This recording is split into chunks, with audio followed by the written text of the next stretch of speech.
ہم سب، ہمارے گھروں والے اور امت غالباً انتہائی کرب، ابتلا اور پریشانی کے عالم میں ہے۔ انسان کا مزاج کچھ ایسے ہی ہے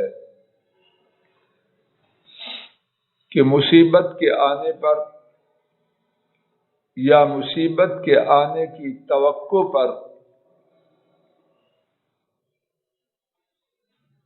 جہاں مصیبت بجائے خود جو ہے ہی مصیبت، اس کے ساتھ اس حوالے سے عام طور پر انسان قلق، اضطراب، بے چینی، بے سکونی، بے اطمینانی اور آج کی تعبیر میں ٹینشن میں مبتلا ہوتا ہے۔ اور پھر یہ سب کچھ اس کے نظام زندگی کو متاثر بلکہ یہاں تک کہ برباد کر دیتا ہے۔ شوگر کا لیول درست نہیں رہتا، بلڈ پریشر اس کی کیفیت بدل جاتی ہے، دل کی رفتار، دل کا نظام، دماغ اور اللہ جانے کیا کچھ اندر ہی اندر خیر کی جانب نہیں، ہلاکت اور تباہی کی جانب روانہ ہو جاتا ہے۔ کیا اس سب کچھ کا کوئی حل ہے؟ جی ہے، ایک سے زیادہ حلول ہیں اور ان کے بتلانے والے خود رب العالمین ہیں، اور ان کے رسول کریم صلی اللہ علیہ وسلم جو دینی معاملات میں رب ذوالجلال کی ہدایت اور رہنمائی کے بغیر کچھ نہیں فرماتے، انہوں نے اس کے حل پیش فرمائے۔ ایک حل پکا، سچا، قطعی، یقینی، حتمی، جو قرآن کریم میں ایک بار نہیں متعدد دفعہ بیان کیا گیا ہے، اور اللہ جانے سنت میں اس کا بیان کس قدر زیادہ ہے۔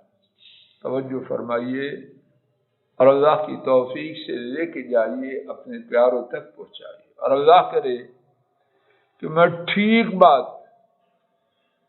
بلیغ انداز میں آپ کے دلوں تک اللہ کی توفیق سے پہنچا پاؤں۔ سورہ توبہ 10واں پارہ، آیت کریمہ نمبر 51 التماس ہے جا کے آیت کریمہ اور اس کا ترجمہ پڑھیے بھی اور سنیے بھی اور سنائیے بھی۔ قل لن یصیبنا الا ما كتب الله لنا هو مولانا وعلى الله فليتوكل المؤمنون۔ کہہ دیجئے اے محمد کریم صلی اللہ علیہ وسلم، یعنی کہہ دیجئے کیا لن یصیبنا، ہرگز نہیں ہمیں پہنچے گی، یعنی کوئی مصیبت، کوئی تکلیف، الا مگر وہ جو اللہ تعالی نے ہمارے لیے لکھ دی۔ میں آپ توجہ کریں، جب بات لکھی جا چکی ہے، کب سے؟ میری آپ کی پیدائش سے پہلے، جس زمین پر ہم چل رہے ہیں، جس آسمان کے زیر سایہ ہیں، ان کے بنانے سے مدتوں پہلے۔ تو جب بات یہ ہے تو میں آپ اپنا دماغ خراب کیوں کریں؟ کرنے کی کوئی منطق رہ جاتی ہے؟ جواب دیجیے، کوئی حکمت ہے شعیب بیٹا؟ بات لکھی گئی، اور کب؟ ہماری معلومات کے مطابق غیر محدود مدت پہلے۔ اب سر پیٹنے کی، اعصابی نظام برباد کرنے کی، دل دماغ کو خراب کرنے کی کوئی ضرورت رہ گئی؟ دوسری بات سنیے، جنہوں نے لکھی ہے وہ کون ہے؟ یا اللہ، فضل الہی کو اور سب سننے والوں کو ہدایت دے۔ سمجھ آ رہی؟ وہ لکھنے والے کون ہیں؟ انہوں نے اپنے بارے میں خود فرمایا، ہوا مولانا، وہ ہمارے مولا ہیں، ہمارے حمایتی ہیں، ہمارے مددگار ہیں، ہمارے سرپرست ہیں، ہمارے گارڈین ہیں۔ اب غور کیجئے، مثال بنتی نہیں، لیکن بات کو ذہنوں کے قریب کرنے کے لیے، میں آپ اپنے بچوں کے گارڈین ہیں۔ جب ان سے ناراض ہوں تو ان کی خیر خواہی کے لیے عام طور پر ہوتے ہیں یا اپنے فائدے کے لیے؟ جواب دیجیے۔ اور بسا اوقات تھپڑ بھی مارتے ہیں، اور بسا اوقات اس سے آگے بھی مسواک، چھڑی، یا جو حالات کے مطابق وہ استعمال کرتے ہیں۔ کیا ان کی دشمنی کے لیے بٹ صاحب جی؟ ان کی دشمنی کے لیے نہیں، اور بالکل نہیں۔ بسا اوقات ان سے بائیکاٹ بھی کرتے، کیوں؟ ان کی خیر خواہی کے لیے کہ ان کی سمجھ میں بات آ جائے۔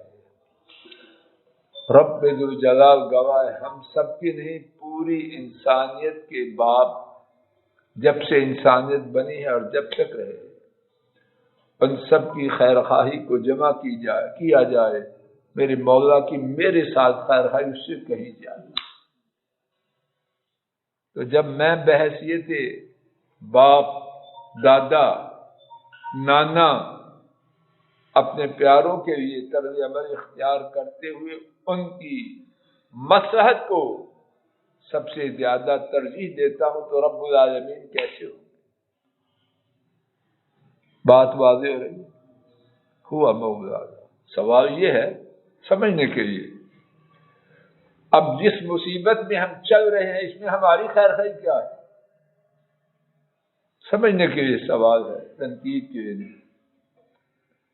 نوٹ فرما لینا اور ساری زندگی میں آپ یاد رکھوں، اللہ کی طرف سے ہر آنے والی مصیبت میں خیر ایک نہیں کئی ہوتی۔ اندھے ہیں، اس کو دیکھ نہیں پاتے، لیکن بصیرت والے،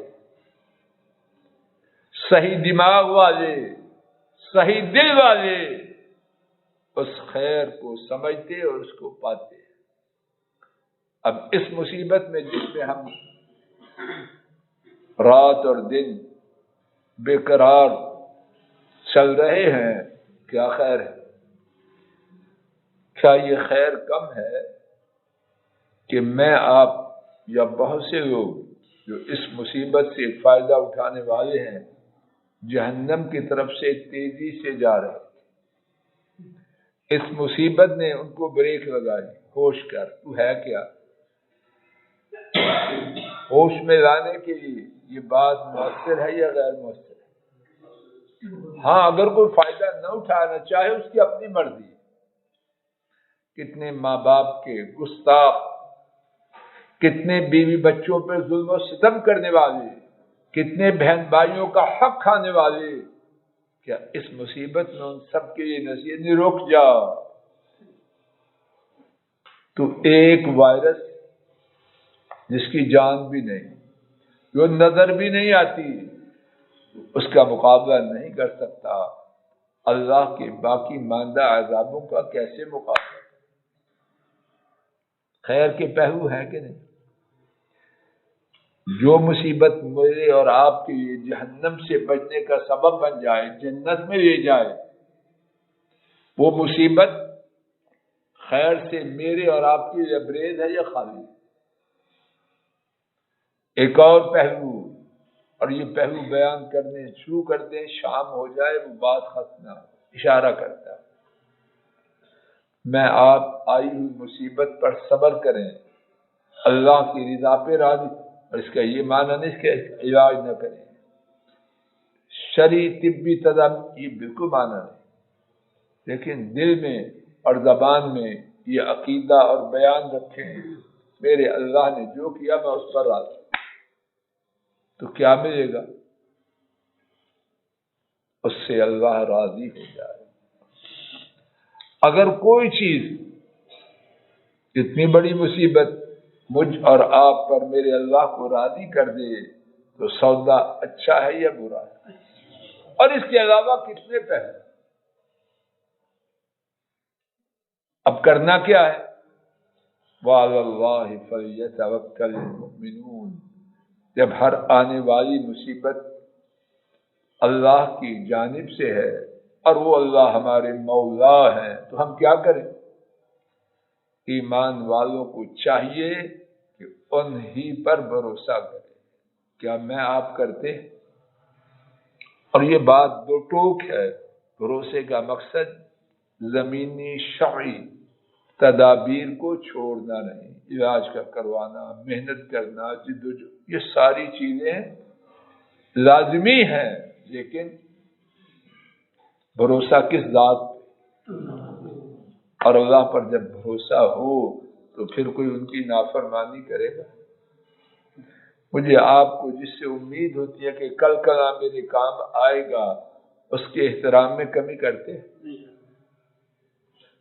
اس کی بات کے ماننے میں چوچرا کرتے ہیں، اور پتہ نہیں آئے کہ نہ آئے، اور پتہ نہیں جب کام کا موقع اس سے پہلے وہ فوت ہو چکا، اور پتہ نہیں زندہ ہو تو ہم پر راضی ہو، اسی بات کی غرض، لیکن پھر بھی کہتے ہیں نہیں یار یہ کام آ سکتا ہے۔ تو اللہ تو ہر دم میں آپ اس کے محتاج ہیں۔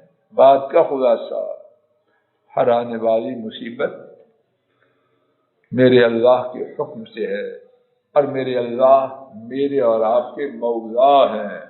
ہر آنے والی مصیبت میں خیر کے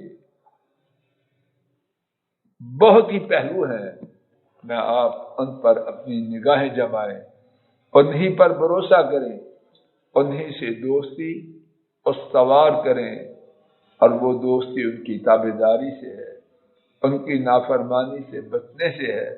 اے اللہ مجھے آپ کو، میرے آپ کے کنبوں کو ایسے ہی بنا دے۔ اور جو بات عرض کی گئی دوبارہ عرض کرتا ہوں، یہ ساری بات سورہ التوبہ آیت شریفہ نمبر 51 10واں پارہ اس کے حوالے سے ہے۔ وآخر دعوانا ان الحمد للہ